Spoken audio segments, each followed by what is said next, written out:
अस्सलामु अलैकुम वरहमतुल्लाहि वबरकातुह। तो आज का हमारा जो टॉपिक है वो है इंश्योरेंस सर्विसेज। तो लास्ट क्लास में हमने कवर किया था बैंकिंग सर्विस।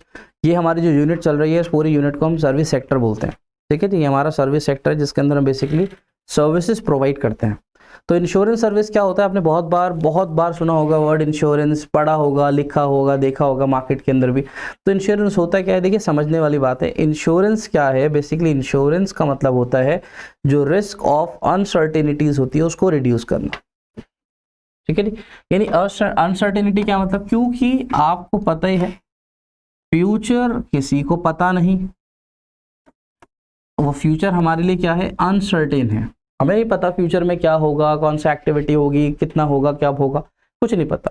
क्योंकि अनसर्टेनिटी बहुत ज्यादा है तो हमें उसमें जोखिम यानी रिस्क लगता है, और उस रिस्क को रिड्यूस करने के लिए हमारे पास इंश्योरेंस है।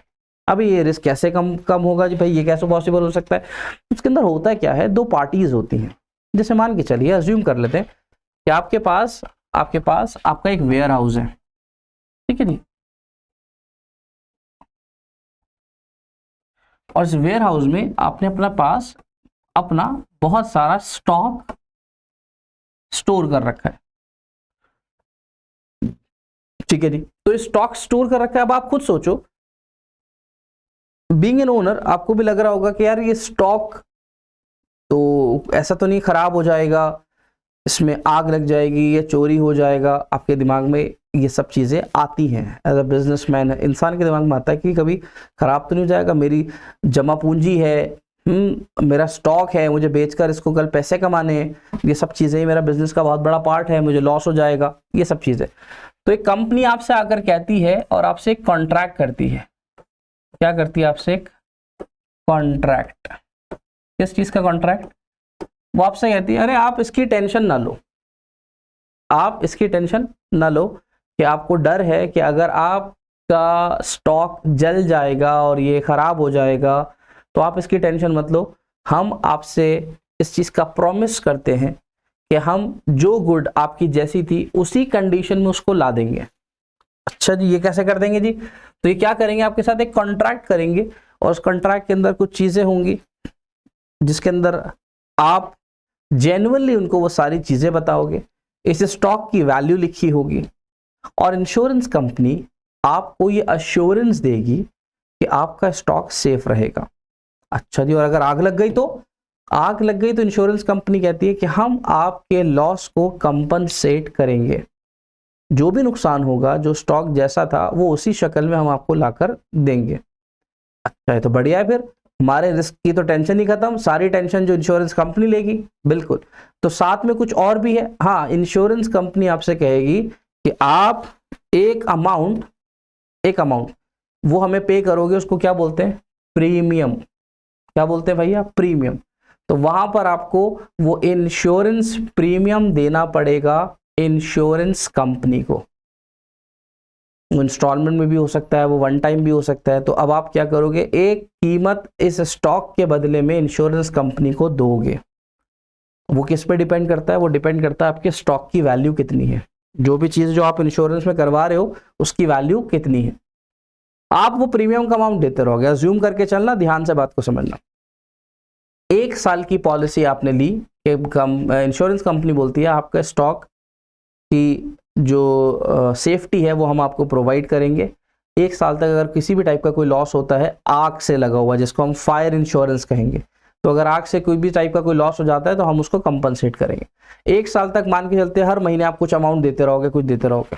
तो मान के चलते हैं आपका कुछ मंथली अमाउंट है, तो इंश्योरेंस कंपनी कह रही है ठीक है आप प्रीमियम देते रहना।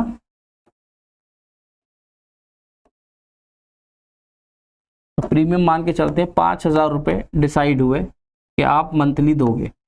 तो 1 साल के लिए दोगे तो 12 महीने के हिसाब से टोटल हो गया, आप 60,000 रुपये दोगे। हाँ सर ठीक है, हर महीने 5,000 दूंगा, साल भर तक के लिए 60,000 रुपये मेरे किसके पास चले गए, इंश्योरेंस कंपनी के पास। इत्तेफाक की बात, पूरे साल आग ही नहीं लगी, कोई आग ही नहीं लगी किसी टाइप का। जो आपको भी एक फेयर था, देखो हमें है क्या, हमें एक डर है, हमें फेयर है, होगा नहीं होगा ये तो पता ही नहीं ना। तो ये तो डर है बस कि अनसर्टेनिटी हो सकता है, इस चक्कर में हम ये कॉन्ट्रैक्ट करते हैं। तो ये 60,000 रुपये आपने इंश्योरेंस कंपनी को दे दिए, 1 साल तक कोई भी लॉस नहीं हुआ, नो लॉस थ्रू फायर, क्योंकि आपने फायर इंश्योरेंस कराया था, कोई भी लॉस नहीं हुआ। तो अब आपको क्या लगता है ये 60,000 रुपये आपको वापस थोड़ी ना मिलेंगे? ये 60,000 रुपये अब इंश्योरेंस कंपनी के पास चले गए और 1 साल के लिए जो उसने आपसे कॉन्ट्रैक्ट किया था वो कॉन्ट्रैक्ट भी खत्म हो गया। आपसे 1 साल का कॉन्ट्रैक्ट हुआ था, कॉन्ट्रैक्ट आज ही खत्म हुआ मान के चलो, कल से वो इनवैलिड हो जाएगा। यानी इंश्योरेंस कंपनी कहती है अब हम जिम्मेदार नहीं है। क्यों नहीं हो भाई जिम्मेदार? तो वो आपसे कहेगा आप अपनी इंश्योरेंस पॉलिसी को रिन्यू करा लीजिए, कल दोबारा से इंश्योरेंस करा लीजिए, फिर हमें प्रीमियम देते रहना, होगा लॉस तो हम बेयर करेंगे, नहीं होगा तो कुछ नहीं होगा। तो इस तरह से लोग इंश्योरेंस कराते हैं अलग अलग चीज़ों का, चाहे वो फायर का हो, चाहे वो व्हीकल इंश्योरेंस हो, चाहे वो लाइफ इंश्योरेंस हो, चाहे वो मरीन इंश्योरेंस हो। हमारे पास डिफरेंट टाइप के इंश्योरेंसेस हैं। अब हम ये अनसर्टेनिटीज़ की वजह से कराते हैं कि हमें एक रिस्क होता है कि हम फ्यूचर है, कुछ भी कंडीशंस हो सकती हैं, लॉस हो सकता है, ये वो जो भी है, और इस इंश्योरेंस का बेनिफिट इंश्योरेंस कंपनी लेती भी है। तो अब ये 60,000 रुपये जो आपके पास से गए ये इंश्योरेंस कंपनी के पास है, यहाँ पर आपको कोई लॉस ही नहीं हुआ, तो इंश्योरेंस कंपनी ना आपको कुछ पे करेगी ना कुछ होगा, ये 60,000 रुपये आपकी जेब से चले गए। तो मैं आपको ये बता रहा था कि अब मान के चलते हैं कि आपका आज ये एक्सपायर हो रहा है, तो कल से अगर आपने रिन्यू नहीं कराया और कल ही आग लग गई तो भाई ये इंश्योरेंस पॉलिसी आपके लिए इनवैलिड होगी, क्योंकि आपकी डेट आज की लास्ट थी, खत्म हो चुका। कल से आपके स्टॉक को कुछ भी हो जाए इंश्योरेंस कंपनी उसके लिए रिस्पॉन्सिबल नहीं होगी, क्योंकि आपने अपनी पॉलिसी रिन्यू नहीं कराई।